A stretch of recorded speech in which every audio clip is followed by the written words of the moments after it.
A decorated army ranger stood at an iron gate in a blizzard, his dead wife's children shaking beside him, while a stranger threw their lives onto the pavement.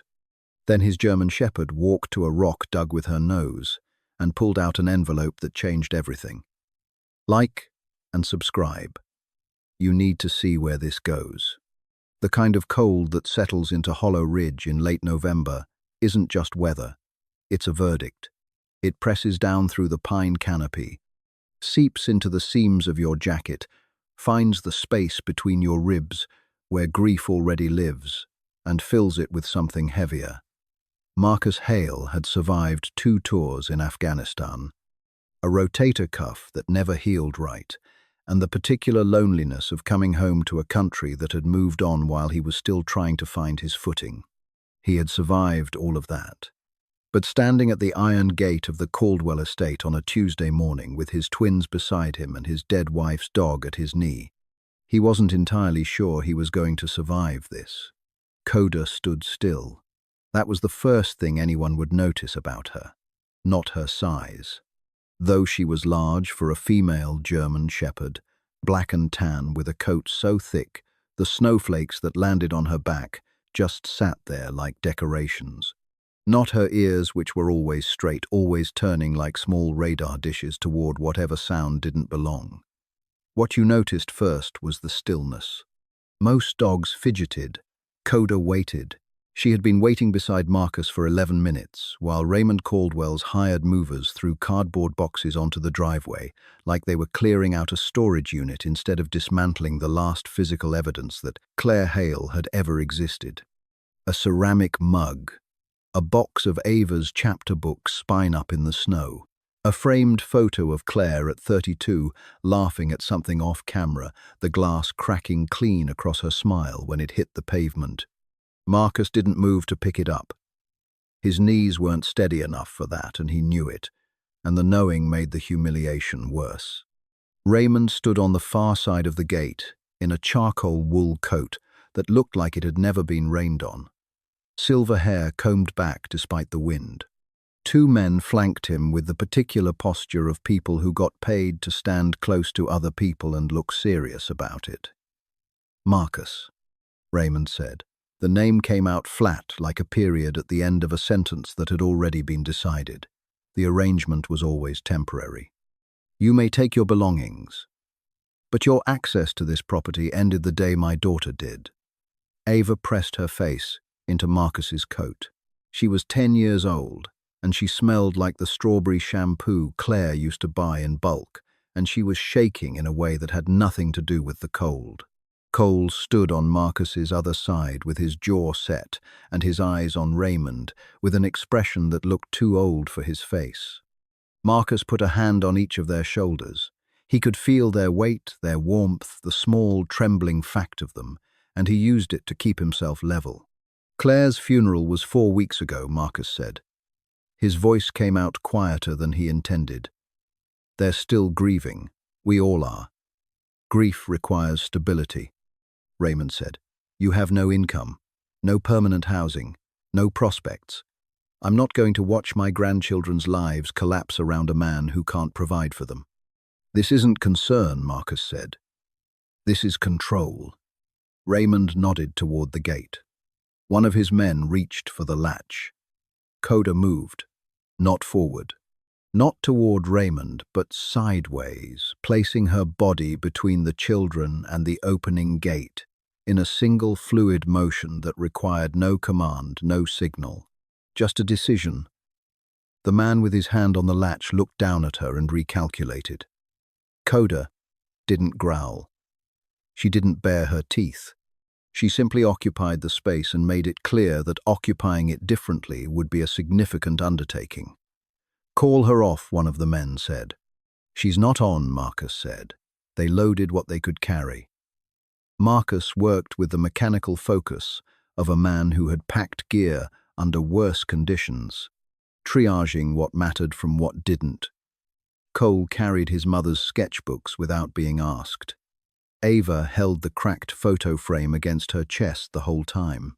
When they reached the truck, Koda jumped into the back seat and positioned herself between the twins, with the quiet authority of someone who understood her assignment. Marcus shut the door. Through the glass, he could see Ava's hand move to Koda's side, fingers finding the thick fur and holding on. He turned back to Raymond one last time. "You promised Claire you'd protect her family." Raymond looked at him with something that might have been grief once before it calcified into something harder. "I am protecting them," he said. "From you." Marcus didn't answer. He walked to the driver's side, started the engine, and pulled away from the gate without looking in the rearview mirror.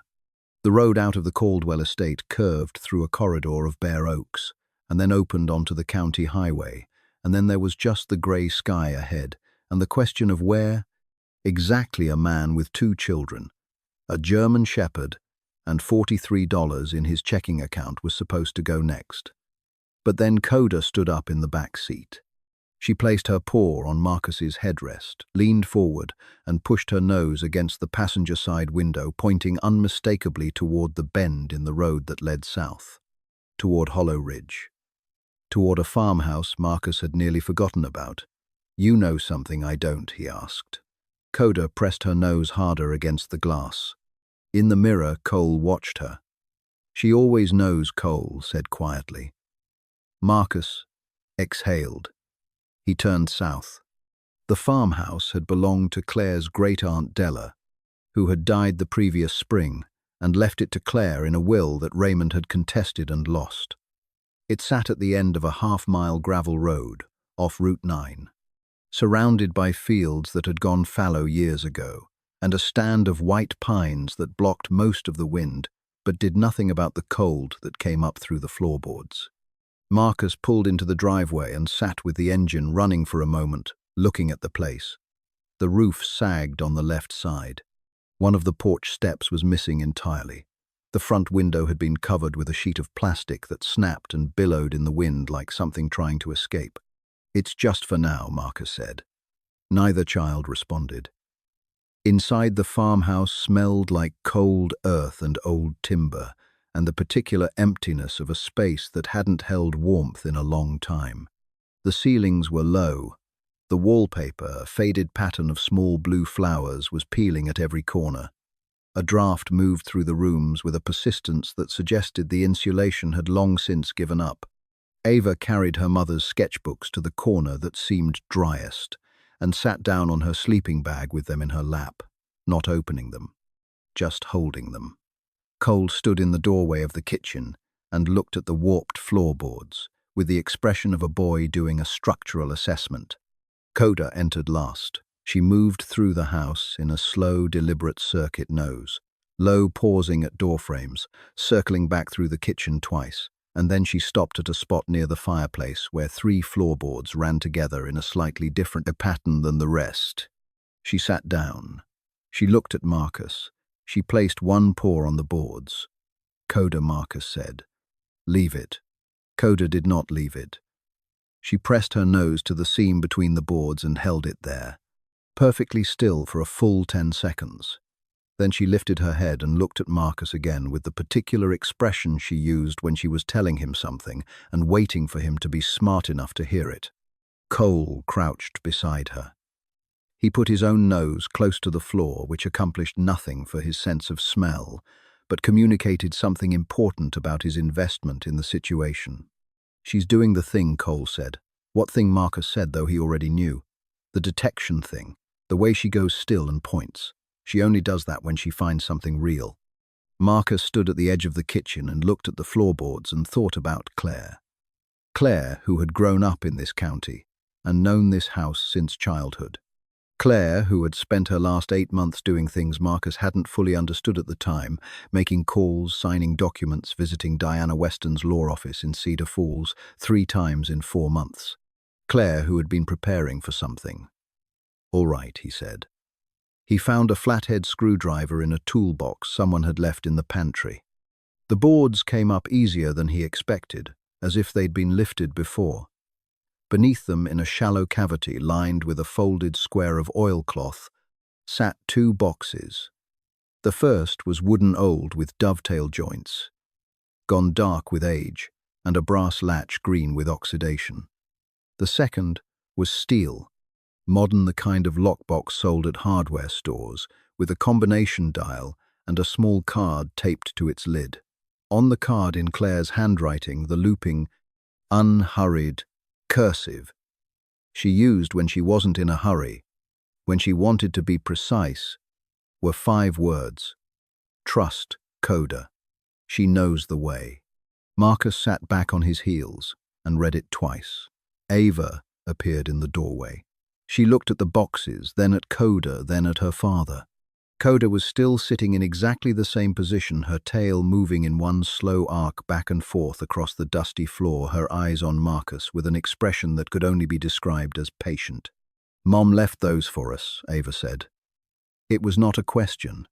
Marcus picked up the steel box. It was heavier than it looked.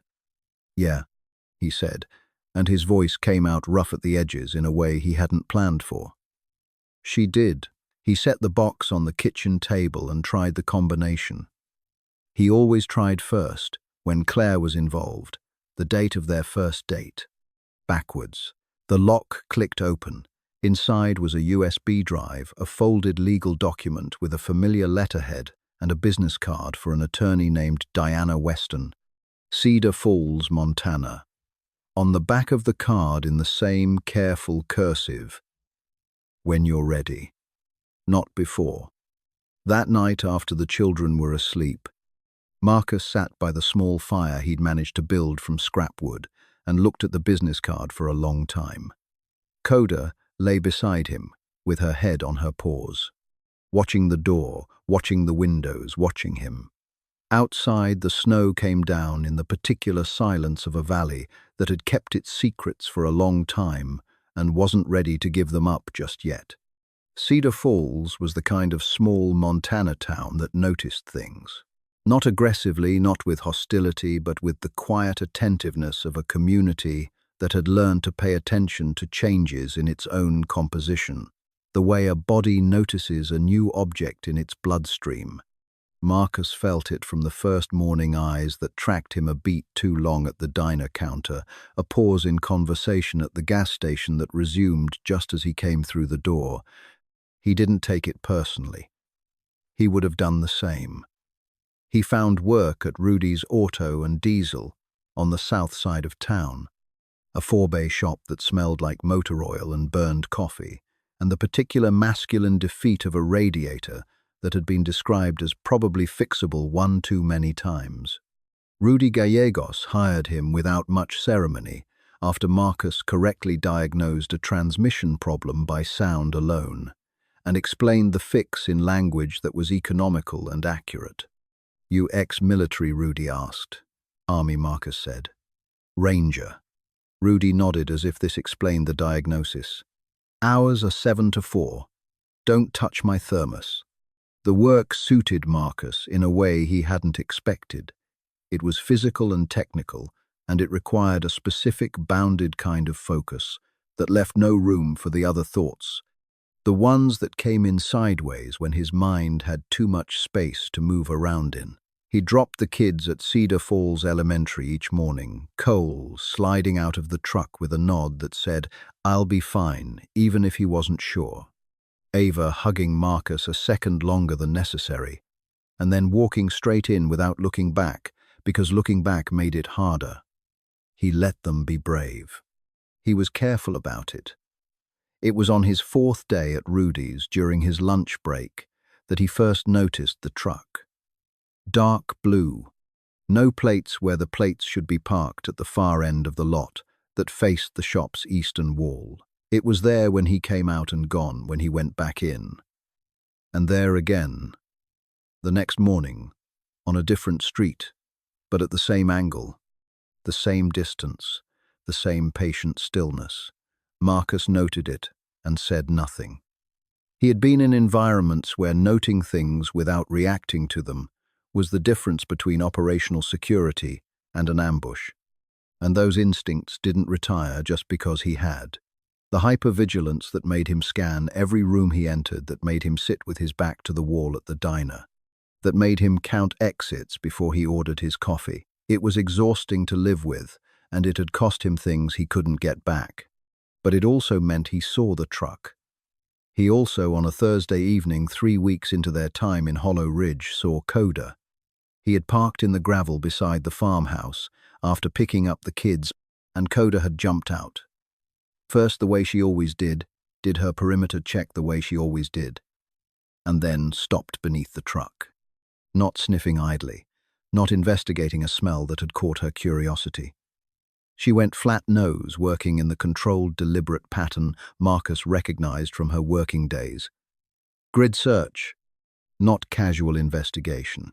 Then she backed out, sat in the gravel 3 feet from the truck's rear axle, and looked at Marcus with her spine perfectly straight and her tail not moving at all. It was the posture she used for alerts. Real a lahavier. Havid seed? Havi seed? Havier. Not I smell something interesting, but I found something you need to know about right now. Marcus crouched beside her. He looked under the truck. Tucked against the frame, held in place with a magnet, was a device about the size of a USB drive, with a small green indicator light blinking once every 4 seconds. He didn't touch it.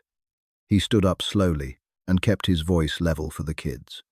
Cole, take your sister inside. Do the snack thing. Cole read his father's face and moved without asking.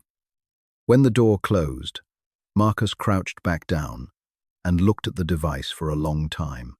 His hands, he noticed, had started to tremble, not from fear, or not only from fear, from the particular fury of a man who had brought his children somewhere he believed was safe and discovered that safety was also being surveilled. He photographed it with his phone, noted its position, left it where it was. That night, he called the only number he had, the one Diana Weston had left on a card in a steel box under a farmhouse floor. She picked up on the second ring. I was wondering when you'd call, she said. Someone's been watching us, Marcus said. I know, Diana said. Come to my office. But Mr. Hale, come carefully. And bring Koda.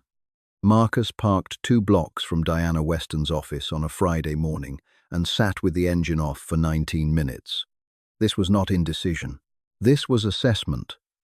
The kind his body performed automatically in environments it didn't yet trust, cataloging exits and angles, and the specific behavior of people on the sidewalk who moved with purpose versus people who moved with the particular casual purposelessness of someone trying to look like they weren't paying attention.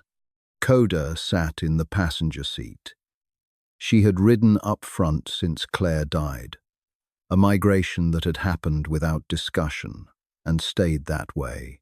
After 12 minutes, Marcus unclipped her leash and opened his door. Go ahead, he said. Koda dropped to the sidewalk, put her nose to the ground in the narrow radius around the truck, widened it methodically to the sidewalk, the parked cars, the entry of the building across the street. She worked without noise or theater covering ground in the efficient, overlapping sweeps of a dog who had been trained by someone who understood how the work was actually done. After 6 minutes, she returned to Marcus's side, sat and looked at him with a stillness that meant clear. He went in. Diana Weston's office occupied the 2nd floor of a converted Victorian on Cedar Falls Main Street, sandwiched between a tax preparation firm and a notary public. The waiting room had the careful neutrality of a space designed to calm people who arrived already frightened. Diana herself was in her early 50s with reading glasses pushed up into her hair and the unhurried manner of someone who had delivered difficult news enough times to know that rushing it never helped. She stood when Marcus entered. She looked at Koda the way a person looks at someone they recognize but haven't seen in a long time. She's bigger than I expected, Diana said. Claire described her often. Marcus sat down. He placed the steel lockbox on the desk between them. Diana looked at it the way you look at something you've been keeping a secret about for a long time. Your wife came to me 14 months before she died, Diana said. She had been diagnosed 3 months earlier, and she was very clear about what she wanted. She was also very clear about the order in which she wanted things understood. Start at the beginning, Marcus said. Diana opened a folder. Claire's maternal grandmother, Edith Connors, died 18 years ago. She left the majority of her estate in a private trust, not to the Caldwell family, not to Raymond, to Claire directly held, until Claire determined the time was right to access it. Marcus was quiet. Outside the window, snow moved sideways past the glass in thin needles. "How much?" he said.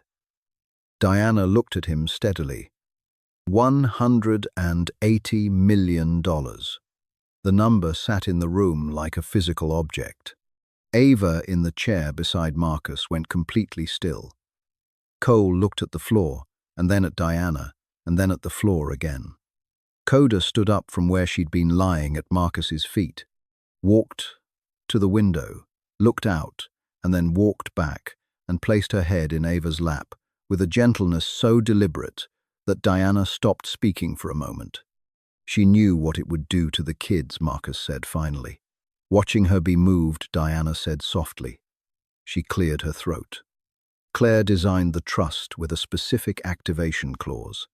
The funds would remain dormant, unreachable by anyone including you, unless after Claire's death there was documented evidence of coercion, custody interference, or deliberate manipulation directed at you or the children. Marcus felt something cold move through him. She knew her father, Diana said. She loved him, and she knew him. She spent her last months building a set of protections that assumed the worst and prepared for it completely. Marcus pressed his palms flat on the table. His hands weren't shaking right now. He was in a room with someone he was beginning to trust, doing something that required focus. And focus was something he knew how to hold on to when he had to. "The USB drive," he said. Diana nodded. "Claire recorded several things. I need you to see them before we discuss next steps. But I want you to understand something first." She paused. "Raymond has already filed preliminary custody paperwork. He has engaged 2 investigators. He has been in contact with a judge in this county for reasons that are being examined." Marcus looked at her. "So it's already started." "It was always going to start," Diana said. Claire knew that, which is why she made sure it could be finished. That evening, driving home with the kids quiet in the back seat, and Koda's ears moving at every sound from the tree line, Marcus played the USB drive on his laptop at the kitchen table. Claire's voice came through the speakers, not weak, not frightened, just careful and deliberate, the voice she used when she needed him to actually hear her. She talked for 22 minutes. She described her father's financial situation. She described the meeting she had attended at 17, at which Raymond had pressured her grandmother to restructure the trust. She described what she had seen and what she had understood about the man who had raised her and what she had decided in the end to do about it. When it was over, Marcus closed the laptop and sat in the dark kitchen, and Koda came and stood beside him, and he put his hand on her back and felt the solid warmth of her and thought about the woman who had taught this dog to find what needed finding. It happened on a Wednesday 26 days after they moved to Hollow Ridge at 11:47 at night. Marcus was asleep, or the version of sleep he managed these days, which was less rest than a state of reduced alertness, with occasional interruptions from his own nervous system. The power went out at 11:48. Not a flicker, not a breaker tripping. A clean cut, the way power goes out when someone does it deliberately. Marcus was standing in the dark kitchen with his pulse already elevated before he was fully conscious of being awake. Koda was already at the back door, not barking, standing with her nose at the gap along the bottom of the doorframe, and her weight shifted forward, and every muscle in her back and shoulders arranged in the particular geometry of a dog who has identified a real problem and is deciding how to address it. Marcus moved to the window. He pressed against the wall beside it and looked at a 10-degree angle across the yard. The barn. The side door was open. It had been closed when he came in at 9. He pulled on his jacket over his thermal, took his flashlight from the kitchen drawer, checked that it worked, clicked it off. "Koda," he said quietly. "Come." They went out the back door together. The cold hit immediately, that deep Montana cold that had intention in it. The yard was bright with snow-reflected moonlight, and Marcus could see his own footprints from that afternoon running parallel to a second set he hadn't made. Whoever it was had come in from the tree line, moved along the fence, and entered the barn. Koda kept pace with him, not ahead, not behind. She was watching the barn, also watching him. That was the thing about her that he was still learning. She split her attention in a way that shouldn't have been possible, tracking the external threat while simultaneously monitoring the state of the person beside her. He could feel it. When his breathing changed, feel her shift, slightly closer. They went through the barn door. Marcus swept the flashlight in the 2-second pattern he'd been taught, near corners, far corners, middle. In the far corner, a man stood with both hands visible, held slightly away from his sides, which was either a gesture of submission or the posture of someone who had been in enough rooms like this to know the correct body language. Marcus recognized him in the 3rd second of the flashlight sweep. Darnell Watts, 41 years old, 4th Ranger Battalion. They had served 2 of the same months in Kandahar and overlapped on a training rotation in Georgia in 2017, and Marcus had not seen him since. "Easy," Darnell said. His voice was the same, low, considered, unhurried. "I'm not here to do anything to you." Marcus kept the flashlight on him. "You cut my power. I needed you outside, without your kids following. I know how that sounds. I tried your phone twice. You didn't pick up. I couldn't risk leaving a message or a text. Whoever hired me has resources. I needed this off the record." A pause. "I was hired to watch you. 4 weeks ago, I took the job because I needed the money, and I didn't know whose name was on the other end of it." He reached slowly into his jacket pocket and withdrew a folder, holding it out at arm's length. "I'm done with it. I want you to have this." Marcus crossed the barn and took the folder without lowering the flashlight. Inside were photocopies, emails, a bank transfer record, and a scanned letter on legal stationery, addressed to a Judge Warren Pickett of Gallatin County. "Raymond's been talking to a judge," Darnell said. "Not about your kids, about the trust. He wants it blocked before it can be transferred." Marcus read the letter in the flashlight beam. His jaw was tight. His hands were steady, the steadiness of a man who has converted his emotions into operational focus, which he knew from experience was not the same thing as calm but would serve the same purpose for now. "Why bring this to me?" Marcus said. "Because I have kids too," Darnell said. And then nothing else needed to be said about it. After Darnell left through the tree line, Marcus stood alone in the barn doorway while the cold moved around him, and Koda pressed her side against his leg with the full weight of her and held it there. His pulse was still elevated.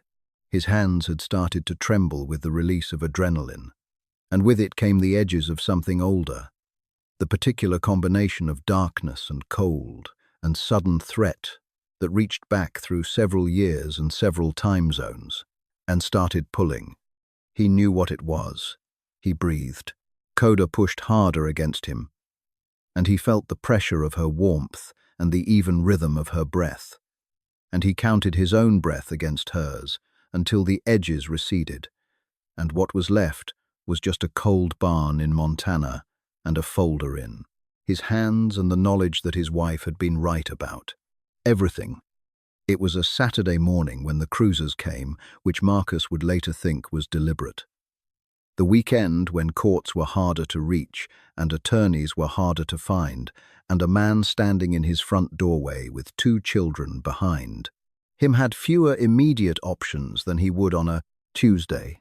There were 2 Gallatin County sheriff's vehicles and a 3rd car unmarked that sat at the end of the driveway and let the uniformed people do the front work. Walt Greer, the county sheriff, was a man in his late 50s with a face like a topographic map of difficult decisions. He had a document in his hand, and he held it the way people hold things they don't particularly want to be holding.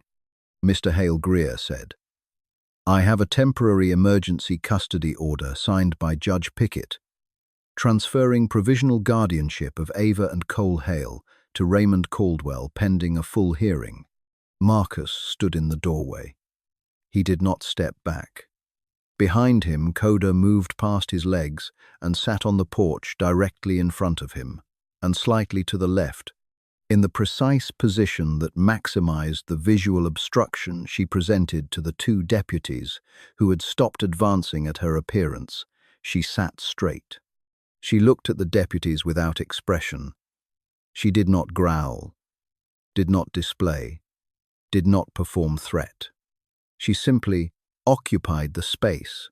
That order was obtained through contact between Raymond Caldwell and Judge Pickett that is currently under federal review, Marcus said. He had called Diana at 6 that morning. He had not slept. He had been waiting for this. "I'm not in a position to evaluate the validity of the order, Mr. Hale. I'm in a position to enforce it." "Then you'd be enforcing something that's about to cost you significantly," Marcus said. Behind him, he heard Ava come to the doorway. He turned slightly to signal her to stay back. She didn't. She stepped out onto the porch, went to Koda's side and placed her hand on the dog's back. She looked at Walt Greer with the clear, direct gaze of a child who has recently learned that the world will not automatically protect her and has decided to take the situation into her own hands. "You can't take us," Ava said. Her voice did not shake. "We're not objects. We're people, and you can't take people." Greer looked at her for a long moment, with something that moved across his face and was gone. One of the deputies shifted his weight. Nobody spoke. A car turned into the driveway. Diana Weston got out before it fully stopped, a document folder pressed against her chest with both arms, moving with the purposeful speed of someone who had driven 40 minutes in 30. "Sheriff Greer," she said, not raising her voice because she didn't need to.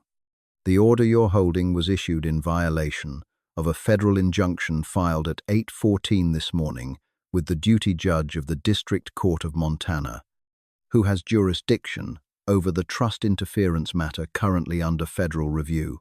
Enforcing it constitutes unlawful removal. I have the injunction here, and I'm prepared to discuss the personal liability you'll be looking at if you proceed." Greer took the document. He read it. He read it again. Behind Diana, a black town car had pulled into the driveway. Raymond Caldwell stepped out in a coat that cost more than Marcus's truck. He walked toward Marcus without looking at Diana, without looking at the sheriff, without looking at his grandchildren, which was a thing Marcus filed away and did not forget. "This is unnecessary," Raymond said. "You could simply cooperate." "They're my children," Marcus said. "I'm their father. You are a man with a documented instability, no stable income, and a dangerous animal living with minors in a condemned structure." Marcus looked at him. "You don't get to describe my life," he said quietly. "And you don't get to describe Claire's." Raymond's eyes moved just slightly. "A tell." Marcus pressed it. "She hid everything from you because she knew exactly what you were. Every document, every clause, every protection she built them because she knew this day was coming and she made sure you'd lose." Raymond's jaw tightened. "She should have trusted her family. She trusted her husband," Marcus said. "And her dog." Koda barked once. It was a short, declarative sound that traveled across the cold yard like a gavel. Greer folded the custody papers. "We're done here," he said to his deputies. "Let's go." Raymond stood at the edge of the driveway for a moment that stretched. Then he got in his car and was gone. The courtroom in Bridgewater was on the 3rd floor of the county courthouse, a room with tall windows and wooden benches that creaked whenever anyone shifted their weight, which they did often because the proceedings that day were the kind that made people uncomfortable in their bodies. Marcus arrived 40 minutes early. He had done this deliberately, and he used the time the way he used most uncomfortable time systematically. He sat in the back row first, then the front. He identified the location of every door. He sat at the table where Diana indicated, and then he moved his chair 3 inches to the left, so that the wall was closer to his shoulder, which helped, and he put his hands flat on the table, which also helped, and he breathed. Koda lay under the table with her chin on his left shoe. The courtroom filled, the sound of it chairs, voices the specific acoustic density of a space, with too many people in it, activated something in Marcus's nervous system that he recognized and named, and tried to work with, rather than against. His eyes kept moving to the exits. His hands wanted to grip something. He pressed them harder against the table and watched the room and breathed and felt Koda's weight on his foot and used that as the fixed point. Raymond's legal team occupied the opposite table, 3 attorneys, 2 paralegals, a folder system that suggested a great deal of money had been spent on preparation. Raymond sat among them with his spine straight and his hands folded, and did not once look at Marcus or at his grandchildren who sat in the row directly behind Diana. Judge Margaret Holloway entered at 9:02, and the room stood and sat, and the gavel came down, and then it began. Diana presented the evidence, in the order she and Marcus had rehearsed the tracking device, time-stamped and photographed. The cut power line with forensic confirmation that it had been severed deliberately. The emails between Raymond's attorneys and Judge Pickett, now the subject of a separate proceeding. The bank transfer records. The suppressed trust notifications bearing Raymond's signature. And then the USB drive. A bailiff dimmed the lights, and Claire's voice came through the courtroom speakers. It was the recording she had made in Diana's office 14 months before she died, not the full 22 minutes Marcus had heard at the kitchen table, but a curated 12 minutes, precise and methodical, in the voice of a woman who had understood that she was building a legal record and had chosen her words accordingly. She described her father's interference with her grandmother's estate. She described the meeting at which she had watched a 17-year-old version of herself understand for the first time that her father valued control more than her well-being. She described what she had decided to do about it and why and for whom. The courtroom was absolutely quiet. Marcus kept his eyes on the table. His vision had developed a slight blur at the edges, which meant he was holding his breath, which he corrected. Koda lifted her head and pressed the top of her skull against the underside of his hand. He didn't look down.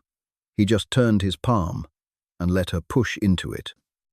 When the recording ended, Marcus stood. He had not planned to speak.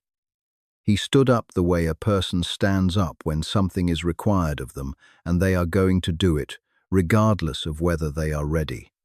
"I served for 14 years," he said.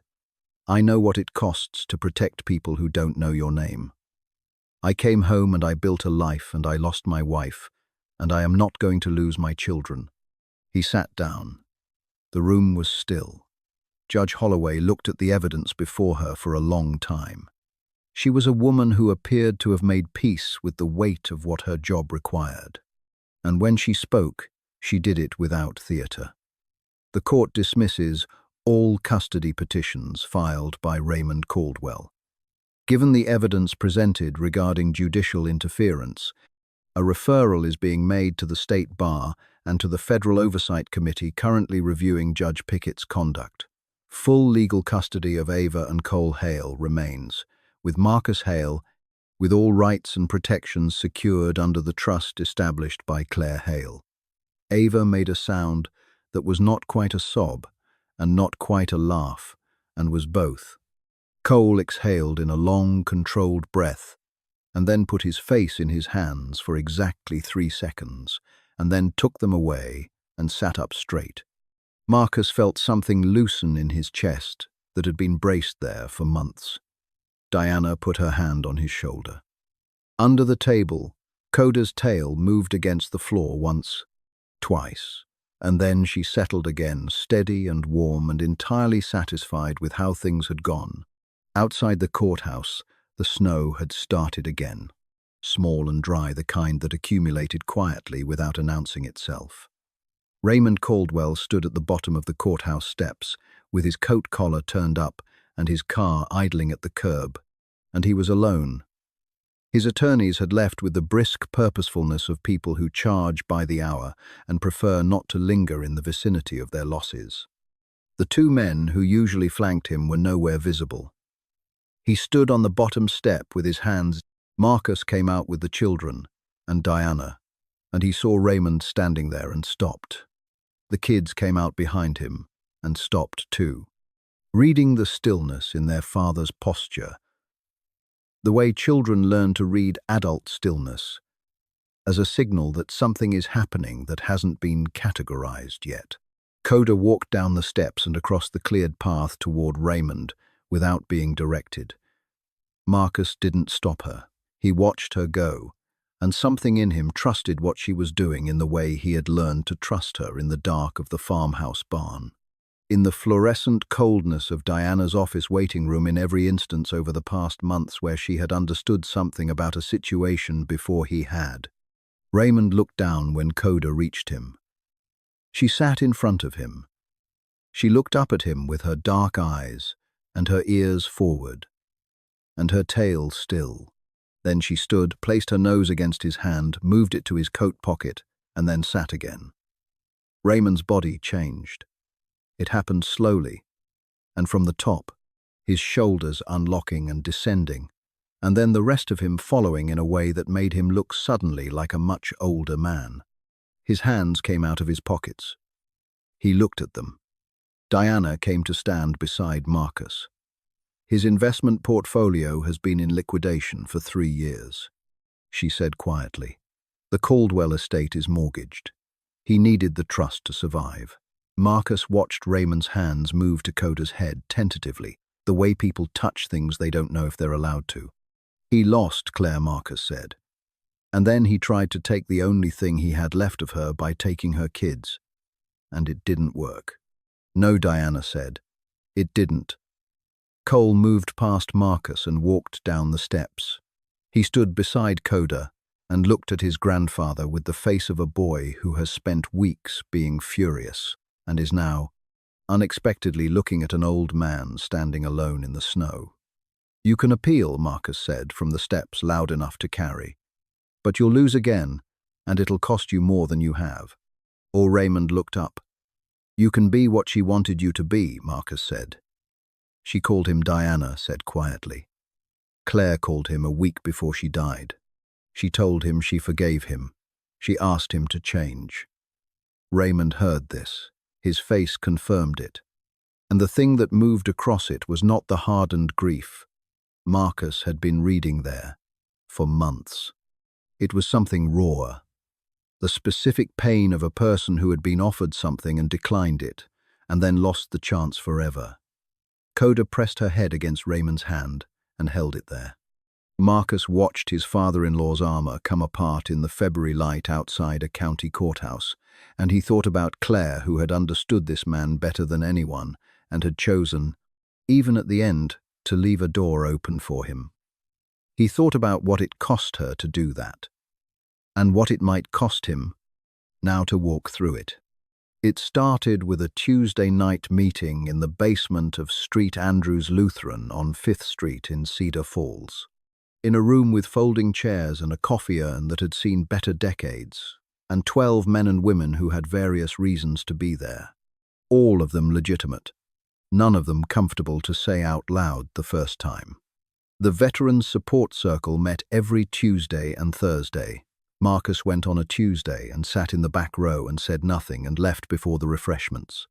He came back on Thursday and sat in the middle and said his name and his branch and nothing else. He came back the following Tuesday and said a little more. The facilitator was a woman named Carol Bridges, who had done 2 tours as an army medic and transitioned into clinical social work, and spoke with the directness of someone who had been present for too much suffering to waste time, approaching it indirectly. She noticed that Marcus always sat with his back to something solid. She noticed that Koda came with him, which was allowed, and that Koda always positioned herself between Marcus and the door, which Carol found interesting. After Marcus's third session, Carol stopped him in the hallway. "Your dog is a trained emotional support animal," she said.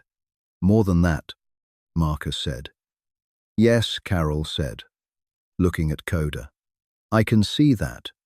Has she worked in a group setting?" "Not formally," Marcus said. Over the following 6 weeks, Koda became an informal fixture of the Tuesday meetings.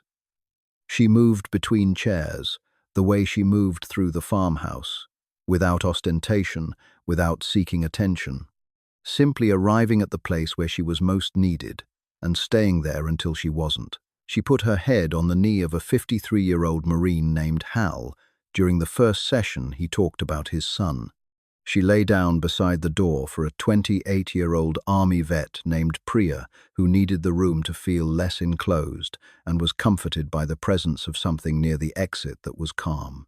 Carol watched all of this with the professional attention of someone recalibrating a hypothesis. Marcus watched it too. He had also, in his 5th week, begun individual sessions with a therapist named Dr. James Okoro at the VA clinic in Bridgewater. Not because he wanted to, but because Carol had told him, with the particular precision of a person who chooses their words carefully, that the amount of weight he was carrying would eventually cost him something he couldn't afford to lose. Dr. Okoro was unhurried and specific. He did not use the word closure.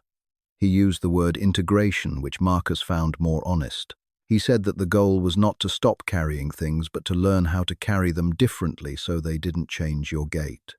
Marcus thought about this for a long time after the session, and thought about it again while replacing a fuel injector at Rudy's the next morning, and thought about it again that night when Ava asked him why he was quiet, and he told her the truth, which was that he was learning some things, and it was taking concentration. "About Mom?" Ava asked. "About myself," Marcus said, "which is sort of the same thing right now." Ava considered this with the serious attention she brought to most things. Then she went back to her sketchbook. It was in the 7th week of the Tuesday meetings that it happened.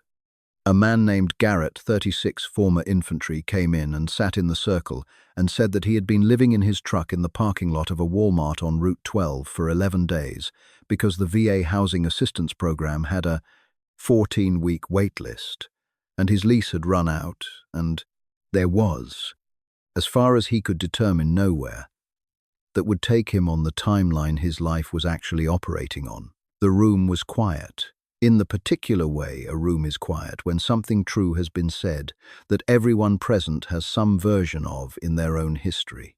Koda crossed the room and sat beside Garrett. She put her nose against his forearm and held it there. Marcus looked at Garrett, and then at Koda, and then at the peeling acoustic tile ceiling, and thought about Claire's sketch that he hadn't opened yet. Still in the envelope, Diana had given him sitting on the kitchen table under a book about Montana, building codes that he had checked out of the Cedar Falls Library 2 weeks ago, because an idea had been forming and he had been trying to understand whether it was a real idea or a grief idea. And the difference between those two things mattered. 1 year after the gate, the valley was different. Not unrecognizable, still cold, still pine-dense, still the particular isolated quiet of a place that kept itself at a distance from the rest of the world, but changed in the way places change when people decide to take them seriously. The Hollow Ridge Veterans Center occupied the eastern field of the old Della Connors property. 5 cabins stood framed against the tree line, each one insulated and heated and occupied. A 6th was under construction, the main building converted from the barn with structural work done by Marcus and Rudy Gallegos and 4 volunteers from the Tuesday Circle, housed a common room, 3 therapy offices, a workshop, and a small library that Carol Bridges had organized, and that already had a waiting list for its copy of a certain memoir about combat and its aftermath. On the front door, a carved wooden sign read, Hollow Ridge Veterans Center. The lettering had been done by Marcus. Ava had painted the border blue. Cole had added a small paw print in the lower right corner that nobody had asked him to add, and that Marcus had decided was exactly right. Koda was 4 years and 7 months old. Her coat had thickened further over the winter, and she had developed a preference for a specific patch of afternoon sun that fell across the common room floor between 2 o'clock and 3:30, which she defended with the serene authority of a dog who understood property rights. She worked with Dr. Former, Okoro 2 mornings a week, moving through the therapy offices with the same quiet intentionality she had brought to the Tuesday meetings, finding the right person, staying the right amount of time, leaving before she became furniture. She had also, without any deliberate training on anyone's part, begun to mentor 2 younger dogs that Garrett had brought in as candidates for the center's nascent service dog program. She corrected them by doing the thing correctly in front of them and waiting. It was effective. Marcus was in the workshop on a Saturday morning in late November, the anniversary approaching with its particular gravity, when he heard Koda bark once from the yard. He came out and found her at the base of the large ponderosa pine at the property's edge, the one Claire had photographed the autumn before she got sick. That particular afternoon, when the light came through the canopy sideways and turned everything amber, and she had stood under it with her camera and laughed at something, and Marcus had taken her picture instead. Koda was digging. Carefully, not frantically, the controlled, methodical excavation of a dog who has found something specific and knows it. Marcus crouched beside her. After 2 minutes, she stopped and stepped back and looked at him. He had never known what happened to it. After Claire died, he had assumed it was lost in the hospital, or perhaps taken home by a nurse, who thought it belonged to no one or left somewhere in the chaos of those first weeks. But Rudy had mentioned once, without context, that he had driven Claire to the property the autumn before she got sick, that she had wanted to see it, that she had spent an hour alone at the tree line while he waited by the truck. In the small depression she had cleared, half wrapped in a root system, was a slim bracelet, white gold with a small sapphire stone that Claire had worn on her left wrist every day until the hospital, where she had taken it off, because the clasp irritated her skin when the IV was in, and she had handed it to Marcus. And he had put it on the nightstand, and then it was gone, in the particular terrible way that small things disappear when your attention is consumed by large grief. Koda did not bring it to Marcus. She looked at him. Then she turned and walked to the common room door, where Ava was sitting on the step with her sketchbook, and she sat in front of Ava and looked at her with the patient certainty of a dog who knows where things need to go. Ava looked at the bracelet in Marcus's hand when he brought it over. Her face did a series of things that Marcus watched and did not try to manage. She took the bracelet and held it in both hands for a long time. Then she put her arms around Koda and pressed her face into the thick fur at the dog's shoulder, and cried, really cried. For the first time in the full, unguarded way she had been unable to manage since November of the previous year, and Marcus stood a few feet away and let it happen because some things needed to happen without him in them. When Ava sat back up, her face was blotched and her eyes were bright, and she looked more like herself than she had in a year. Cole came out of the main building, read the scene, and sat down beside his sister on the step without speaking. Koda shifted to accommodate both of them. That evening, after the center was quiet and the last volunteer had gone home and the children were inside, Marcus opened the envelope Diana had sent him 3 months ago and removed the document inside. It was a sheet of drafting paper folded in thirds, covered in pencil. Claire's handwriting labeled the rooms, the main building converted from the barn, 5 cabins along the eastern tree line, a 6th cabin marked with a question mark, a common room, a library, a paw print on the front door. He sat with it for a long time in the lamplight, while Koda slept across his feet and the snow came down outside in the valley that had kept its secrets. And then when the time was right had given them back. Some things, Marcus thought, are not coincidences. Some things are just love, working on a longer timeline than we know how to see. If this story moved, you drop a comment telling me which moment hit you hardest and where in the world you're watching from. Like and subscribe so you never miss the next one.